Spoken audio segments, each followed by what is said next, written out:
বাংলাদেশ দল আমার বাপদাদার সম্পত্তি না। মোহাম্মদ সালাউদ্দিন কয়েক মাস আগেই না বলেছিলেন কথাটা? যদিও এমন কথা তাদেরই বলতে হয় যারা সত্যি, সত্যি এটাকে বাপদাদার সম্পত্তি মনে করেন কোনো বিষয়কে, তখন জোর গলায় আবার উল্টা কথাটা বলতে হয়। এবং বাংলাদেশের ক্রিকেট সংশ্লিষ্ট সবারই তো জানা, বাংলাদেশ জাতীয় ক্রিকেট দলটাকে মোটামুটি বাপদাদার সম্পত্তি বানিয়ে ফেলেছিলেন মোহাম্মদ সালাউদ্দিন।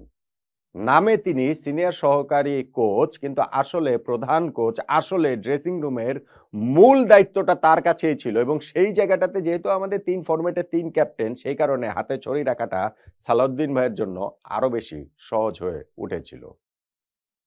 মোহাম্মদ সালাউদ্দিন যখন জাতীয় দলে ছিলেন না, তখন আমাদের ক্রিকেটারদের কমন সেন্স নিয়ে তিনি প্রেস কনফারেন্সে প্রকাশ্যে প্রশ্ন তুলেছেন।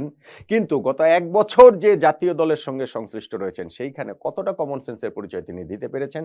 বাংলাদেশ জাতীয় দলে পারফরম্যান্সের উন্নতির জায়গা কতটা হয়েছে?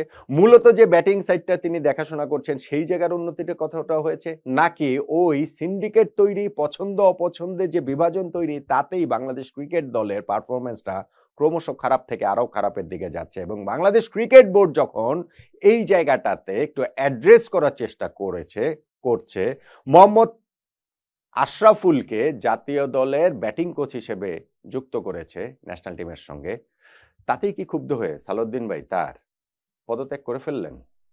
জাতীয় দলের চাকরিটা ছেড়ে দিলেন? মাসে মাসে ১০ লাখ টাকার চাকরি। গত বছরের নভেম্বর মাসে মোহাম্মদ সালাউদ্দিন বাংলাদেশ জাতীয় দলের সঙ্গে আবার সংশ্লিষ্ট হন। কয়েক মাসের মধ্যে জাতীয় দলের যে ব্যাটিং কোচ ডেভিড হেম, তার বিদায় ঘণ্টা বেজে যায় এবং ওই মূলত ন্যাশনাল টিমের ব্যাটিংটাই তিনি দেখাশোনা করছিলেন এবং বাংলাদেশের ব্যাটসম্যানদের যে কি অবস্থা, সেটা তো আমরা টাইম এন্ড অ্যাগেন দেখছি, দেখতেই পাচ্ছি। এখন জাতীয় দলের সঙ্গে মোহাম্মদ আশরাফুল ব্যাটিং কোচ হিসেবে যুক্ত হয়েছেন। তো সব ক্ষেত্রেই আমাদের স্পেশালিস্ট কোচ রয়েছেন, ব্যাটিং কোচ আছেন, পেস বোলিং কোচ রয়েছেন, স্পিন বোলিং কোচ রয়েছেন, ফিল্ডিং কোচ রয়েছেন। তাহলে আসলে হেড কোচও আবার একজন রয়েছেন। তাহলে সিনিয়র সহকারী কোচের আসলে দায়িত্বটা কি? সালাউদ্দিন ভাইয়ের যে আসলে দায়িত্বের জায়গাটা কি, সেটি তো আমি আসলে বুঝতে পারছিলাম না।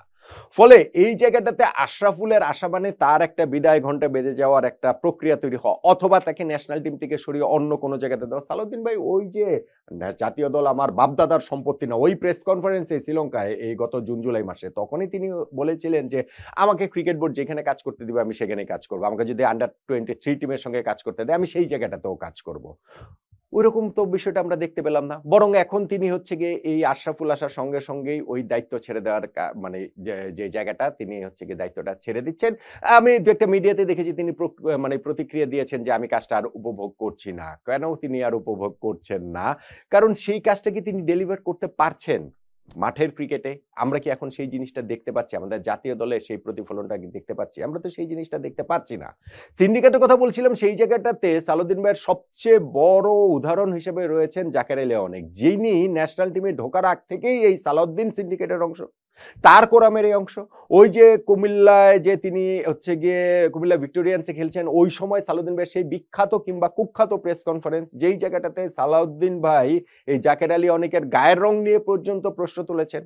এবং সেইটা যে প্রশ্ন তোলাটাও যে আসলে এই আধুনিক সভ্যতা পারমিট করে না, যে ছেলেটার গায়ের রং কালো বলে বিসিবিও তাকে দেখে না, সাংবাদিকরাও তাকে নিয়ে প্রশ্ন করে না, এরকম কথাটা যে বলা যায় না, সেইটাও আসলে বোঝার মতো বোধ সালাউদ্দিন ভাইয়ের আসলে নেই। এবং সেই প্রমোট করাটা এমন একটা পর্যায়ে গিয়েছে যে জাকের আলীও পরবর্তীতে ন্যাশনাল টিমে এসেছেন, সালাউদ্দিন ভাই ন্যাশনাল টিমে এসেছেন এবং সেই জাকের আলীকে টিমে যার জায়গাটা অনিশ্চিত, তাকে ক্যাপ্টেন পর্যন্ত বানিয়ে দেওয়া হয়েছে। তাতে করে সর্বনাশটা তো হয়েছে গেছে আসলে জাকের আলী। আমি আগেও কয়েকটা ভিডিওতে বলেছি যে এই সর্বনাশটা বেশি স্বজনপ্রীতি দেখাতে গিয়ে